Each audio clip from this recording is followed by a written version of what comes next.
जब हम सत्य तक पहुंचने की कोशिश जब हम करते हैं, सत्य के नज़दीक जाते हैं, तो चित्त पर पड़ी हुई ये प्रकृति की धूल छट जाती है। आंख पर माया का पर्दा पड़ा है, मोतियाबिंद हो गया है, हमें दिखाई नहीं देता। वह जो है छट जाता है, तो हम क्या हो जाते हैं? दृष्टा हो जाते हैं, जान जाते हैं, समझ जाते हैं कि सत्य क्या है। तो सत्य एक आत्मा है, परमात्मा है, तो दूसरा तो कोई सत्य है नहीं, सब तो मिथ्या है। नमस्कार दोस्तों, सम्यक लाइफ एजुकेशन के इस जीवन शिक्षा कार्यक्रम के तहत मैं एक बार फिर से अपने उन सभी दर्शकों का बहुत बहुत हार्दिक स्वागत करता हूं, जो हमारे इस आध्यात्मिक कार्यक्रम के माध्यम से न सिर्फ अपने जीवन को संपूर्णता के साथ जानना ही चाहते हैं, बल्कि संपूर्णता के साथ जीना भी चाहते हैं। दोस्तों, आज की जो हमारी जीवन शिक्षा की चर्चा है वह आप सभी के लिए बहुत बहुत महत्वपूर्ण होने वाली है। महत्वपूर्ण क्यों होने वाली है, यह आगे चल करके आपको समझ में आ जाएगा। तो पंडित जी, आज की जो हमारी चर्चा है, उस चर्चा का जो सबसे महत्वपूर्ण सवाल है मेरा आपसे, वो यही है कि आखिर हमारे सामने जो जीवन पड़ा हुआ है, जिस जीवन को हम जी रहे हैं हर दिन, वो जीवन है क्या आखिर? उसके बारे में आपका क्या कहना है? ये जीवन जो है एक समय का टुकड़ा है और बहुत क्षणभंगुर टुकड़ा है। कब रहे और कब चला जाए, इसका कोई भरोसा नहीं है। अब इसी को सुधारना है। इसी को सुधारना है, यानी कि इसको समुचित तरीके से, सही तरीके से, सार्थक तरीके से जीना है। इसी का नाम जीवन है, आपने कहा। सवाल मेरा ये है कि हम अपने जीवन को सही, समुचित और सार्थक तरीके से जी पाएं, उसके लिए क्या करना होता है? उसकी सही प्रक्रिया क्या है, सही राह क्या है? उसकी सही प्रकृतियाँ आध्यात्म और स्वयं को जानना है। हम स्वयं को जाने बिना कुछ जान नहीं सकते, कुछ समझ नहीं सकते। मेन प्रकृतियाँ है आध्यात्म और फिर स्वयं को जानना। यानी कि अध्यात्म में आप स्वयं को ही जानते हैं, स्वयं को ही जानें, स्वयं को ही परखें। और जब हम स्वयं को समझेंगे, परखेंगे, तो हम सही रास्ते पर चल सकते हैं। आपने कहा कि जीवन समय का एक बहाव है, एक टुकड़ा है, एक धारा है, और उस समय के टुकड़े को सही, सार्थक और सत्य पर आधारित जीना होता है। सत्य को केंद्र बना करके जीवन जीना होता है, इसी को जीवन कहते हैं। और सही जीवन जीने की जो सही प्रक्रिया है वो आत्मज्ञान है, यानी कि अध्यात्म है। अध्यात्म ही आपको सही जीवन जीने की राह बताता है। सवाल मेरा ये है कि जब आप जीवन में जीवन को जानने के लिए अध्यात्म की तरफ बढ़ते हैं, आत्मज्ञान की तरफ उन्मुख होते हैं, तो आपको क्या जानने को मिलता है? आपको कौन सी बातें पता चलती हैं जब आप अध्यात्म की तरफ मुड़ते हैं, बढ़ते हैं? आध्यात्म के रास्ते जब हम चल देते हैं तो स्वयं को जानते हैं। ये शरीर कैसे बनी, मानव शरीर कैसे बनी। तो जब शरीर को जानने की कोशिश किए तो पता लगा कि ये पंच तत्व से बनी। पंच तत्व से बनी तो पंच तत्व से ही सारा संसार बन गया। और इस पंच तत्व का जो है कोई भरोसा नहीं, क्षणभंगुर है। फिर जब आगे बढ़े तब ज्ञान द्वारा मालूम होता है कि ये पंच तत्व जो है विलीन हो जाता है पांच तत्वों में, बचता क्या है। तो और आगे बढ़ते हैं तो मालूम होता है कि वही सत्य बचता है, सत्य। तो उसी सत्य को हमें जान लेना है। अगर हम उसको नहीं जान पाए तो हम इसी पंचभूत में रह जाते हैं।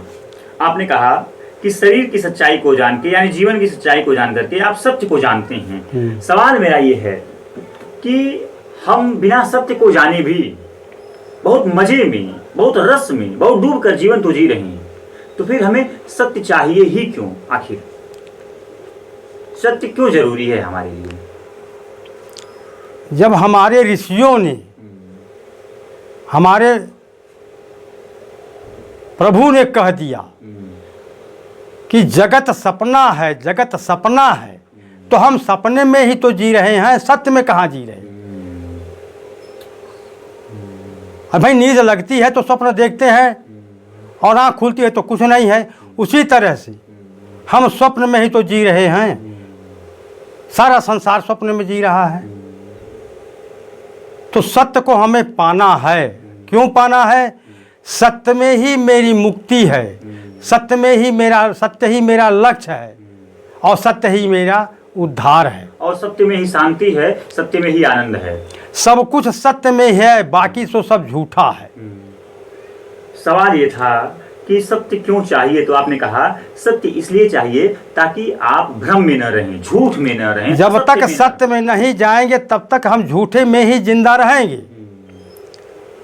सत्य तो एक है, हम बात अनेक करते हैं तो सारी बात तो हम झूठा करते हैं, सारा तो हम झूठा देखते हैं। हम सत्य को देखें, सत्य को जानें, सत्य तक पहुंचें, वही हमारी मंजिल है।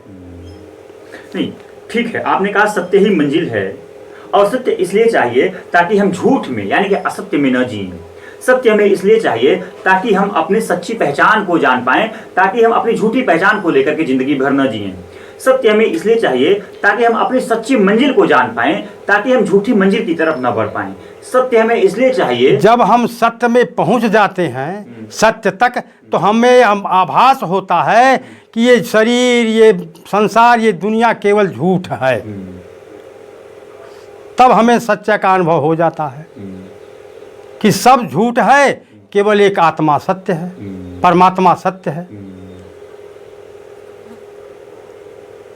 तो आपने कहा कि जब हम सत्य की तरफ बढ़ते हैं तो हमें अनुभूति होने लगती है या एहसास होने लगता है या हमारी दृष्टि साफ होने लगती है कि आपके चारों तरफ ये जो दृश्यमान जगत है इसमें कोई नित्यता नहीं, कोई ठहराव नहीं, कोई स्थिरता नहीं, क्योंकि हर पल बदलते रहते हैं और जो चीज़ हर पल बदल रही है उस पर भरोसा नहीं किया जा सकता, क्योंकि वह हर पल बदल जाती है, इसीलिए वह झूठ होती है, इसीलिए वह अनित्य होती है।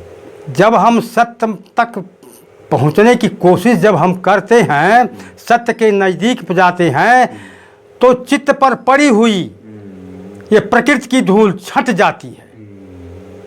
आंख पर माया का पर्दा पड़ा है, मोतियाबिंद हो गया है, हमें दिखाई नहीं देता, वह जो है छट जाता है। तो हम क्या हो जाते हैं? दृष्टा हो जाते हैं, जान जाते हैं, समझ जाते हैं कि सत्य क्या है।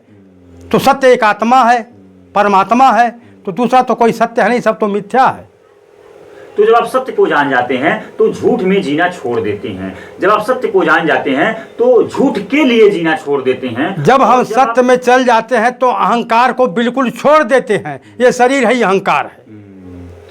खुद का होना ही सबसे बड़ा झूठ है और खुद को होना ही आप छोड़ देते हैं, क्योंकि इस शरीर में वासना और अहंकार भरा हुआ है और सारी वृत्तियां जो है उठती हैं अहंकार से और वासना से। तो ये तो झूठा है। अब हम झूठ में जी रहे हैं। जब तक हम आध्यात्म में नहीं जाते हम झूठ में ही जीते हैं। और झूठ से बाहर निकलने का एकमात्र उपाय है कि आप अध्यात्म की तरफ यानी आत्म। जब तक हम इस शरीर से बाहर नहीं निकल पाएंगे और शरीर में रह करके जो भी क्रियाकर्म हम करते हैं वो सब झूठा है। जब आप कहते हैं शरीर से बाहर निकलने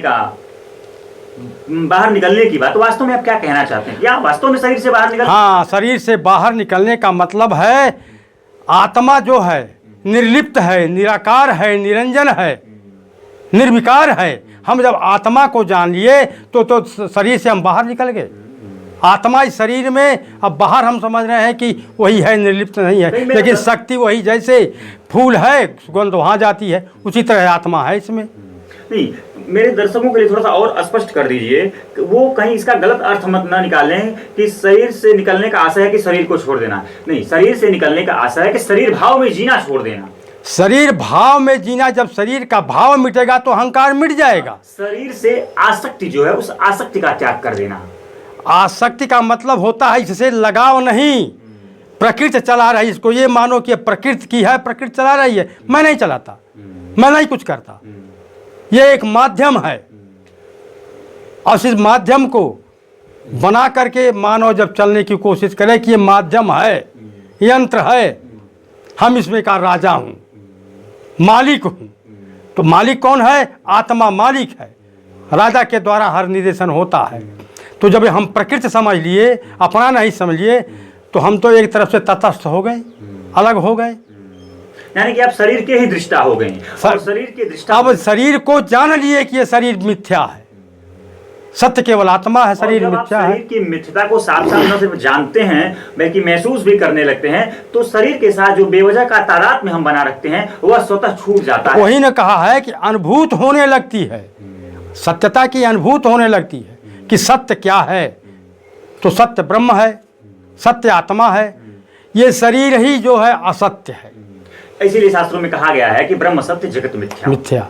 तो हम फिर से जहां से हम अपनी चर्चा को शुरू किए थे वहीं से हम फिर एक बार वहीं पर वापस आते हैं कि हमने चर्चा की थी कि जीवन क्या है। आपने कहा कि जीवन एक यात्रा है, समय का एक टुकड़ा है, समय का एक पड़ाव है, और उस समय के छोटे से टुकड़े को हमें साफ साफ उसकी सच्चाई को जान करके आनंद के साथ जीना होता है, शांति के साथ जीना होता है, यानी कि सत्य को धारण करके जीना होता है। उसी का नाम धर्म है, उसी का नाम अध्यात्म है।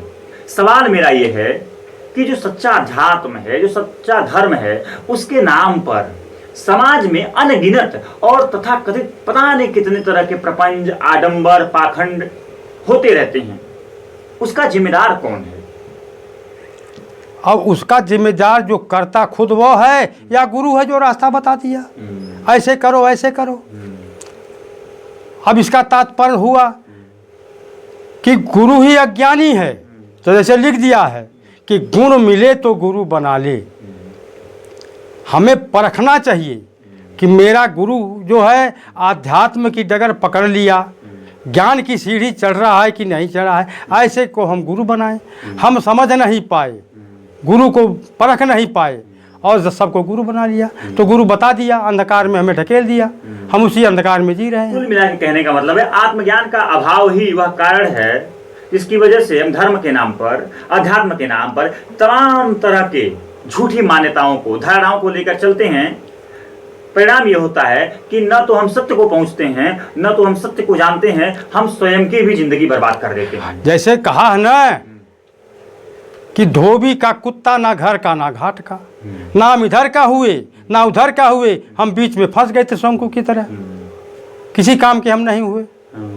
तो कबीरदास की एक पंक्ति है यहाँ पर जो मैं कहना चाहता हूँ। कबीरदास कहते हैं, हीरा जन्म अमूल है कौड़ी बदले जाए, रात गंवाया सोए के दिवस गंवाया खाए।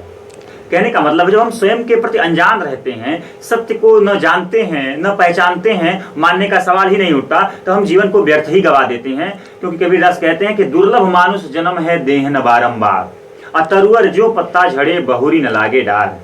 अब आध्यात्म यही न कहता है कि जीवन का मूल्यांकन करो, किस लिए मिला, लक्ष्य क्या है, तुम हो क्या, तुम्हें होना क्या है।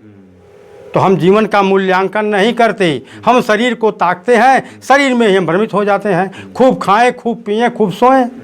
कोई कबीरदास लिखे हैं, ऊंची प्रतिष्ठा और ऊंचे पद को पास ले, लेकिन जीवन के बारे में अनजान रहते रहते। अहंकार जो है हमेशा प्रतिष्ठा चाहता है, मान सम्मान चाहता है, और उसी में भूल जाते हैं हम।